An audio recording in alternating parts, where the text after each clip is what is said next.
Hi అండి, welcome to our channel. ఎలా ఉన్నారు? బాగున్నారా? నేనైతే కనుక చాలా చాలా బాగున్నానండి. ఈరోజైతే కనుక ఒక మంచి రెసిపీ అయితే మీ ముందుకు తీసుకొచ్చానండి. ఇది బీట్రూట్ అండి, బీట్రూట్ ఫ్రై అనమాట. నేనైతే నా స్టైల్లో ఎలా చేస్తాను ఏంటి అనేది నేను మీకు ఒకసారి చూపిస్తాను. చాలామంది అనుకుంటారంటే బీట్రూట్ కొంచెం తీపిదనం ఉంటుంది కదా, కొంచెం తీగా ఉంటుందేమో కూర అని చెప్పని కొంతమంది ఇష్టపడరు.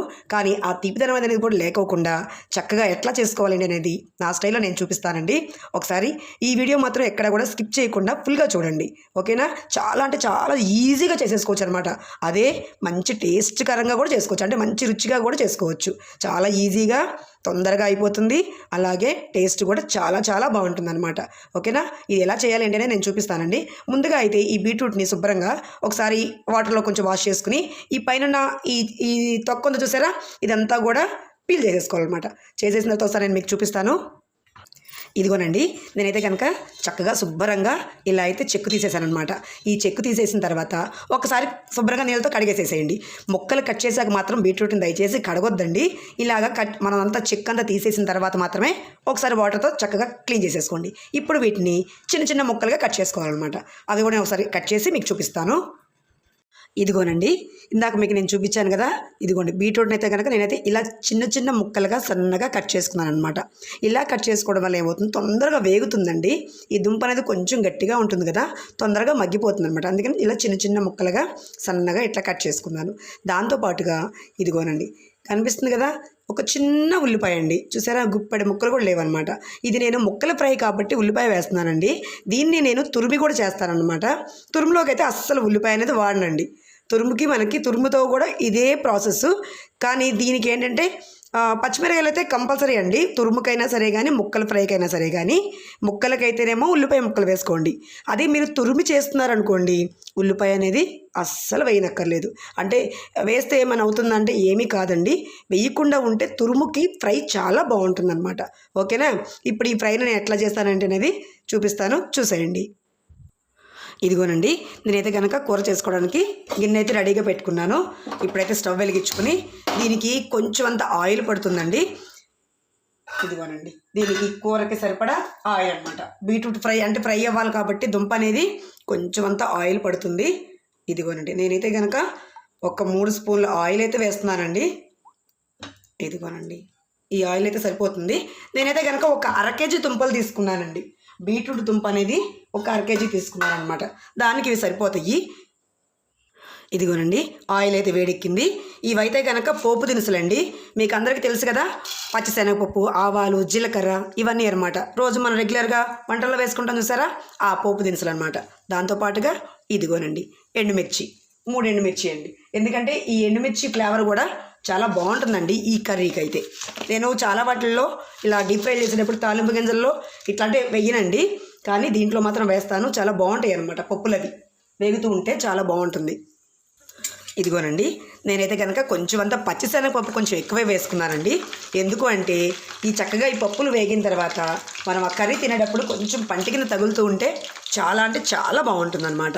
అందుకని పచ్చిశనగపప్పు కొంచెం అంతా ఎక్కువ వేసుకున్నాను. ఇదిగోనండి, ఇలా వేగిన తర్వాత దీంట్లోకి కరివేపాకు, ఇదిగోనండి కరివేపాకు కూడా వేసిన తర్వాత చూసారా, ఇదిగోండి ఇట్లా తాలింపు చక్కగా వేయించుకోండి, మాడకుండా వేయించుకోవాలండి. ఇదిగోనండి, ఇలా వేగిన తర్వాత ఇప్పుడు మనం కట్ చేసి పెట్టుకున్న ఉల్లిపాయలు, పచ్చిమిరపకాయలు అనమాట. ఇదిగోనండి, ఉల్లిపాయలు గుప్పెడు ముక్కలేనండి, ఎక్కువ వేయట్లేదు. ఇదిగోండి, నేనైతే కనుక పచ్చిమిరపకాయలని ఇలా చీలికలుగా చేసి వేస్తున్నానండి. మీకు ఎవరికన్నా కూడా అంటే ఇలాగే వేసుకోవాలని ఏమీ లేదు, మామూలుగా చిన్న చిన్న ముక్కలుగా కూడా కట్ చేసుకోవచ్చు అనమాట. నేను ఎందుకు ఇలా వేస్తున్నానంటే ఇప్పుడు కొంతమందికి ఏంటంటే పచ్చిమిరపకాయ కూరలో తగిలేటప్పుడు తినరండి, తీసి పక్కన పెడతారు. అలా మనం సన్న ముక్కలు కట్ చేసామనుకోండి, అసలే బీట్రూట్ని చాలా చిన్న ముక్కలుగా కట్ చేసాం కదా, అనుకోకుండా నోట్లోకి వెళ్ళి కొంచెం ఘాటు తగులుతుంది కదా, అందుకని చెప్పానని ఇట్లా వేసాను అనమాట. ఎవరైనా కావాలి అనుకునే వాళ్ళు ఇలా ఫ్రై అయిన ఈ పచ్చిమిరపకాయని తిన్నా చాలా బాగుంటుందండి కర్రీలో. అక్కర్లేదు అనుకునే వాళ్ళు తీసి పక్కన పెట్టేసుకోవడానికి ఈజీగా ఉంటుంది. అందుకని చెప్పి నేను ఇట్లాగా చిలికలా కట్ చేసి వేసుకున్నాను. ఇదిగోనండి, ఈ ఉల్లిపాయలు, పచ్చిమిరపకాయలు చక్కగా దోరగా వేగాలండి. వేగిన తర్వాత ముక్కలు వేసుకోవాలి. ఇదిగోనండి, ఉల్లిపాయలు చక్కగా బాగా వేగిపోయినాయి కదా, ఇప్పుడు ఈ బీట్రూట్ ముక్కలన్నీ కూడా చక్కగా దీంట్లో వేసి మగ్గించుకోవాలి. ఇదిగోనండి ముక్కలన్నీ వేసేసాను కదా, మీకు చూడటానికి ఇప్పుడు ఇన్ని ముక్కలా కనిపిస్తున్నాయి కానండి, మగ్గిపోతే చాలా కొంచెం అంత కర్రీ అవుతుంది అనమాట. ఇది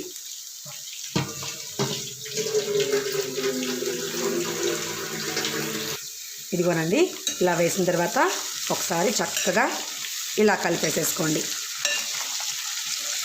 ఇదిగోనండి ఇలా కలిపితే ఏమవుతుందంటే చక్కగా మనం వేసిన ముక్కలంటికి కూడా ఆయిల్ పడుతుందన్నమాట. ఇదిగోనండి ఇలా వేసిన తర్వాత నేను ఇప్పుడు దీంట్లో కొంచెం అంత పసుపు వేస్తానండి. ఇదిగోనండి పసుపు వేసామనుకోండి, ఎప్పుడైనా సరే కానీ దుంప ముక్కల్లో కొంచెం అంత పసుపు వేస్తే కనుక త్వరగా మగ్గుతాయి అన్నమాట. అందుకని నేనైతే కొంచెం అంత పసుపు వేస్తున్నానండి. ఇదిగోనండి ఈ పసుపు వేసి చక్కగా మూత పెట్టి దీన్ని ఒక 10 నిమిషాల పాటు వదిలేసేయండి, చక్కగా మగ్గిపోతాయి అన్నమాట. ఇదిగోనండి పసుపు వేసి మూత పెడితేనే మగ్గుతాయండి. ఇదిగోనండి అయిపోయింది. ఇప్పుడు దీన్ని నేను మూత పెట్టి మగ్గిస్తాను. ఇలా చూసారా, దీన్ని ఒక 10 నిమిషాల పాటు దీన్ని చక్కగా సిమ్లో పెట్టి కొంచెం మగ్గించుకోండి. మగ్గితే ఎందుకంటే బీట్రూట్ అనేది చక్కగా మగ్గింది అనుకోండి, వేగి చక్కగా మగ్గితే టేస్ట్ బాగుంటుంది. ఇలా మగ్గబెట్టుకోండి.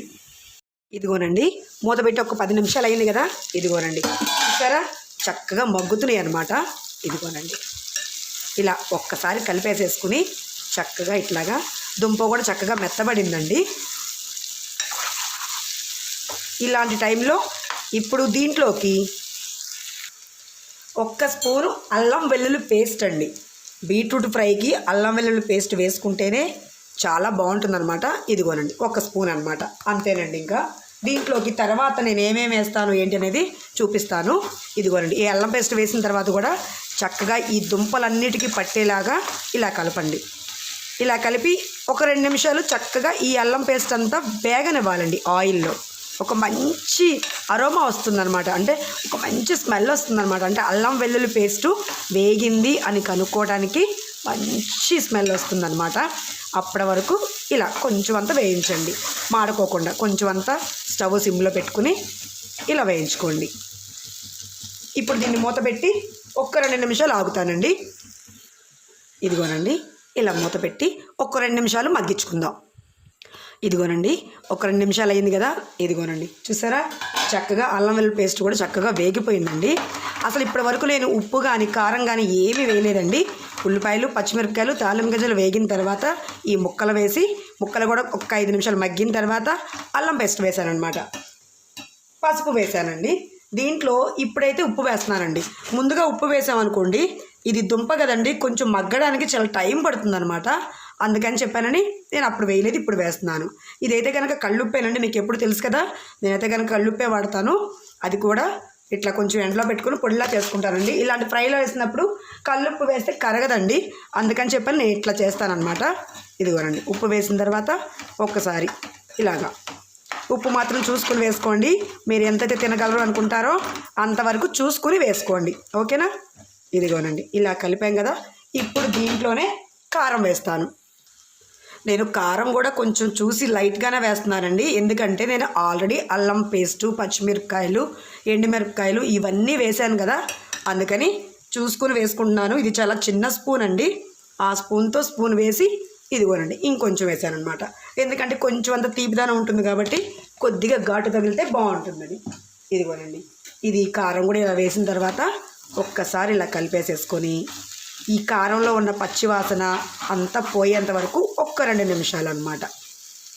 దీంట్లో మనం ఎక్కడా కూడా వాటర్ యాడ్ చేయలేదు, చూసారా దుంప మాత్రం చక్కగా మగ్గిపోయింది. ఇదిగోనండి కనిపిస్తుంది కదా, ఇదిగోనండి మనం వేసినప్పుడు ముక్కలు చూశారు, ఇప్పుడు ఫ్రై అయిన తర్వాత ముక్కలు చూస్తున్నారు. ఇదిగోనండి ఇట్లా అడుగు పడుతుందండి, ఎందుకంటే అల్లం పేస్ట్ వేసాం కదా, ఖచ్చితంగా అడుగు పడుతుంది. ఈ అడుగుని ఇలా ఇలా గీరుతూ చక్కగా అడుగునంతా ఇలా తీసేస్తూ ఫ్రై చేసుకోండి. ఈ అడుగు కూడా చాలా అంటే చాలా టేస్ట్ బాగుంటుందండి. మీరు అనుకోవచ్చు ఏంటండి ఇన్నిసార్లు చాలా బాగుంటుందని చెప్తున్నారు అనుకోవచ్చు, కానీ ఒక్కసారి ఇప్పుడు నేను చూపించిన స్టైల్లో ఒక్కసారి మీరు చేసి చూడండి. నేనేమన్నానండి చాలా బాగుందనని, మీరంటారు చూడండి. ఇదిగోనండి ఇట్లా దీన్ని ఒక్క 2 నిమిషాల పాటు ఈ కారం పచ్చివాసన పోయేంత వరకు వేగనిద్దాం, ఇలా మూత పెట్టి. ఇదిగోనండి కారం వేసి ఒక 2 నిమిషాలు అయింది, చక్కగా వేగిపోతుందండి. ఇదిగోండి ఇలా వేయించుకోవాలన్నమాట.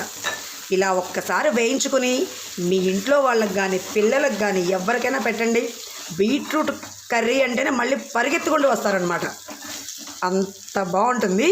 ఇదిగోనండి ఇప్పుడు ఇలా వేగిపోయింది కదా, దీంట్లోనే ఇది గరం మసాలా వేస్తున్నానండి. ఇది హోమ్ మేడ్ గరం మసాలా అనమాట. ఎవరికైనా సరే కానీ హోమ్ మేడ్ గరం మసాలా కావాలి అంటే కనుక ఖచ్చితంగా కామెంట్ సెక్షన్లో కామెంట్లో అడగండి నన్ను, నేను తప్పకుండా చేసి చూపిస్తాను. ఇది ఏం లేదండి, చెక్క, లవంగాలు, ఒక యాలుక, చక్కగా కసిన ధనియాలు, ఇవన్నీ చక్కగా దోరగా వేయించుకొని పొడి చేసి పెట్టుకుంటారనమాట. ఇదిగోండి ఇలాంటి కర్రీస్లోకి చాలా అంటే చాలా టేస్ట్ బాగుంటుందని ఇలా కర్రీలో వేస్తాను. ఇది హోమ్ మేడ్ గరం మసాలా అండి. ఇదిగోండి ఇలా కలిపేసేసిన తర్వాత దీంట్లోకి ఇప్పుడు నేనేం వేస్తున్నాను తెలుసా అండి, కొబ్బరి పొడి అండి. ఇదైతే కనుక ఎండు కొబ్బరి పొడి అండి నేను వేసేది. ఇప్పుడు మీ దగ్గర పచ్చి కొబ్బరి అవైలబుల్గా ఉంటే ఖచ్చితంగా పచ్చి కొబ్బరి వేసుకోండి, చాలా అంటే చాలా బాగుంటుంది అనమాట. ఇదిగో నా దగ్గర లేదు కాబట్టి నేనైతే కనుక ఈ కొబ్బరి పొడిని వేస్తున్నాను. ఖచ్చితంగా ఈ అల్లం పేస్ట్ వేసిన తర్వాత ఈ కొబ్బరి పొడి వేసి వేయించితే చాలా బాగుంటుందండి. దీంట్లోకి ఇంకా పుదీనా, కొత్తిమీర ఇలాంటివి ఏమీ అవసరం లేదనమాట. ఒకవేళ కొత్తిమీర మీ దగ్గర అవైలబుల్గా ఉందండి, మాకు ఆ ఫ్లేవర్ అంటే ఇష్టం అనుకుంటే ఖచ్చితంగా వేసుకోండి. ఓకేనా. కొబ్బరి వేసిన తర్వాత మాత్రం చాలా జాగ్రత్తగా దగ్గరే ఉండండి. ఎందుకు అంటే మనం అల్లం పేస్ట్ వేస్తేనే కొంచెం అంత అడుగడుతుంది, కొబ్బరి వేస్తే ఇంకొంచెం అడుగడుతుంది అనమాట. అందుకని మాడిపోకుండా ఇదిగోండి ఇలాగా ఇట్లా కింద నుంచి ఇలా కలపండి. ఓకేనా. ఇదిగోనండి చూసారా, ఇందాక కొంచెం అంత ఆయిల్ కనిపించింది, నేను కొబ్బరి పొడి వేయంగానే చూసారా ఇది మొత్తం అంతా లాగేస్తుంది అనమాట. దీన్ని ఒక్క 2 నిమిషాల పాటు మూత పెట్టి మగ్గిస్తానండి. ఎందుకంటే మనం వేసిన కొబ్బరి ఉంది కదా, ఆ కొబ్బరి ఫ్లేవర్ కూడా చక్కగా వీటన్నిటికీ పడుతుంది అనమాట. ఇదిగోనండి ఒక్క 2 నిమిషాలు అయింది కదా, ఇదిగోనండి